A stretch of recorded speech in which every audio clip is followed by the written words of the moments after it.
New Mexico's Democratic Governor Bill Richardson, he's in Fort Lauderdale this afternoon. Governor, it's great to see you. You said over the weekend that the key to resolving a crisis like this, and something that Senator Obama would pursue if he were president, is better relations with Russia, to be able to talk to them about things like this. But, I mean, are they at the point now where talking would help?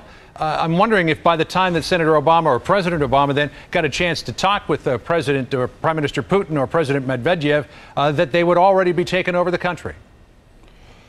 Well, the point that I was making, John, is that the American-Russian relationship is at a very low ebb. We have no leverage over it. We have disrespect. Russia is taking this action apparently in violation of what we want, NATO wants, the European Union wants. My point is that President Obama will have a good, strong, dialogue-oriented relationship with Russia where these kind of situations would not occur. And what Senator Obama has said is that we need diplomacy. We need to go to the UN Security Council for a ceasefire. We need to get access to humanitarian efforts in the region. We have to talk to the European Union that is meeting shortly to put some leverage on Russia. We need to engage Europe and NATO. NATO, I think, can be an important player here. That was the point that I was making, John, that Obama, I believe, is not rashly going to go out and make threats. I saw Senator McCain saying that he wants to expel Russia from the G8, the industrialized nations. Well, that's only going to make matters worse. That's to the right of President Bush. Right. That he doesn't want to do that. Well, let's take a look at Prime Minister Putin here, who, for all intents and purposes, appears to be pulling a lot of the strings here in what's going on. He's a former, expert KGB operative, 2 terms as Russian president, has managed to hang on to power despite term limits, now becoming a very powerful prime minister. Does Senator Obama, with 3.5 years in the U.S. Senate, have what it takes to go up against this guy?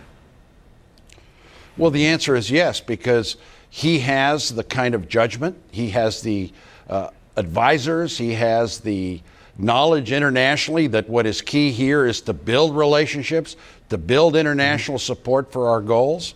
And what Obama is saying, I believe, is what is needed. Do you really multilateral pressure on. Do you really believe, Governor? John, I'm sorry, I was just wanted to say, do you really believe that Senator Obama could talk Vladimir Putin out of what he's doing? Well, the reality is that Vladimir Putin and George Bush have zero relationship right now. They are violating what international norms today. And what you are seeing is what Russia's doing is indefensible. The issue is, what do you do about it? And what Obama has said is, one, yes, you got to rebuild the Russian relationship, but you also have to insist that this not happen again and use the levers of NATO, the European Union, economic sanctions, possibly a no-fly zone in the region, to really assert international norms into this situation. Right now, it looks like Russia is moving ahead and maybe even do the indefensible, which is attack civilian targets, go into the capital. We need the full pressure of the international community to help us with Russia. And because our standing in the world is so low and so weak, we're not able to do this. A President Obama who would build relationships with NATO, with Europe, and his successful trip in the region will be able to bring that leverage on Russia. Governor, the Denver Post recently said that Senator Obama should pick you as his vice presidential running mate, not for the least of which reasons are your enormous foreign policy experience. If he were to pick you based on foreign policy experience, would that be a mistake because it would highlight his lack of experience? John, you really got me in that question. Look, I don't get into these VP issues, whether I'm being vetted or not.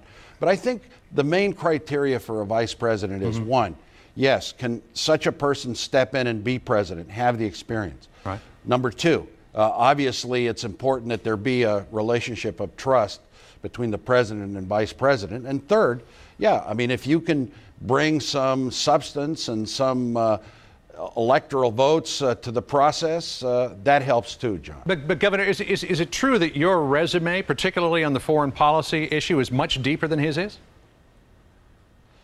Well, look, having experience, having a record, as Senator Obama has said, is not necessarily the best criteria.